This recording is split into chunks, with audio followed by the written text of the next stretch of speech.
Hello all, welcome to our channel. Let's see how property buying will change post-RERA. Since last 3 years, we have seen decrease in property demand. But still, property prices have been increasing steadily. Real estate inventory has increased manifolds. It was a puzzle why property prices were not going down. Government analyzed the situation and identified malpractices which needed a regulator. Just like SEBI is for securities, RDA for insurance, RBI for banking sector, RERA has been created for real estate. Unlike other regulators, RERA is a state level regulator. Let me give you some background on RERA. RERA is Real Estate Regulatory Authority. Each state has a RERA committee and appellate tribunal. The committee is responsible for registering all the new real estate projects and brokers in the state. Now, government will keep tabs on all projects as every project and broker needs to be registered with RERA. They will verify that the project complies with relevant state departments. They will track progress along with you. Appellate tribunal helps resolve any real estate disputes. Let's understand how RERA is going to change the game of the real estate industry. Number one problem that the buyer faces is delay in possession. A delay of 6 months to 1 year was never even considered a delay. Now on, customer is the king. And if the possession is delayed, you can ask the builder to refund your entire money or make him pay the penalty. Penalty will be decided by the state and most of them have agreed on SBI Bank's marginal cost of fund-based lending rate MLCR plus 2%. At present, this will mount to around 10%. To be fair with the builder, if the delay is due to natural calamity, then the builder will get another 6 months to complete the project and there won't be any penalty during this period. Another major problem that the buyer faces is the builder sells without project clearance. The builder paints a pretty picture of a beautiful house, exciting amenities, and lush green locality, and the dream is sold. But reality is different.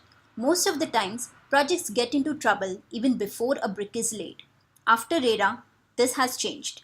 Every considerably sized project has to register with RERA and have to submit NOC for project, permission for water and sewage department, height clearance from airport authority, NOC from fire department, land entitlement document, consent to establish and operate. Project sale cannot start until and unless RERA registration number is obtained by submitting these documents. As a result, the concept of pre-launch is also eliminated. Along with these documents, builder has to submit financial statements and details of last 5-year projects. You can get your hands on all this information on RERA website, which will allow you to assess the builder's portfolio and understand if it suits your standards. You can also check the delivery timelines of various projects for identifying a better match. Quality of construction that was promised by the builder and what was getting delivered was different. Sometimes builders include clauses in the agreement which are carefully added so that they can compromise with mentioned tiles or fittings and exterior quality, etc. Guarantee of quality of construction has increased from 2 to 5 years. The way you register a quality complaint is the major change. Earlier, where were you taking your complaints? BMC, Ministry of Construction, to builder or to court? There was no one-stop shop for registering your complaints. Under RERA, each state will have to set up regulatory bodies as appellate tribunals, which will act as one-stop shop to resolve any disputes between buyer and builder, that too within 120 days. The construction starts at bullet pace till the time slab work is completed, after which it continues at snail's pace. Why the sudden change of speed? As fast as builder completes the slab, he can recover 90% of the flat cost from the buyer. As and when the slab is completed, demand note is raised to the buyer. Once this money is obtained, there is less motivation to continue with the same speed. The builder utilizes this money to fund other new projects, which may or may not complete, and the cycle continues. Post-RERA, this vicious circle of money transfer between different projects will stop, as each project will have a separate dedicated account and 70% of the amount paid by the buyer needs to be deposited in this account. This money can be withdrawn for construction and land costs of the same project only after taking approval from site engineer, architect, and chartered accountant.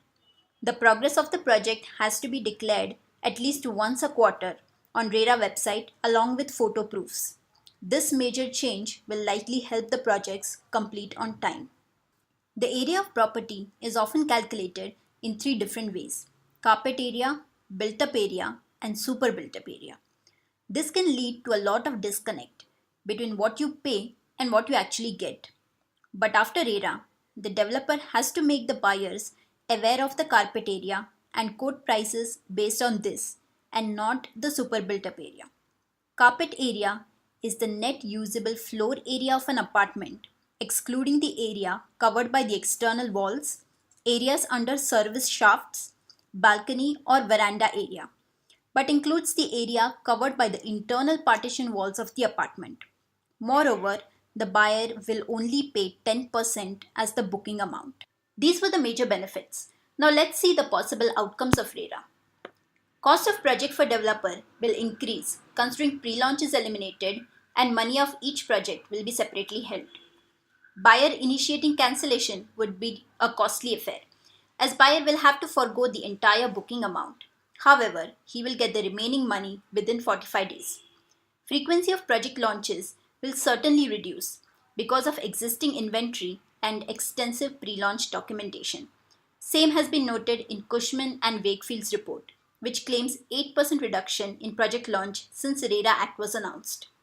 Consolidation in real estate will happen as small-time builders will not be able to sustain increased capital cost. Builder may transfer their cost burden to consumers by increasing cost per square feet of carpet area. It will be interesting to see how the market reacts after existing inventory is used up. Builders will try to pass on the cost burden to buyers. Demand and supply dynamics will define the real outcome of this act. If this video has been helpful to you, please don't forget to like and subscribe to our channel.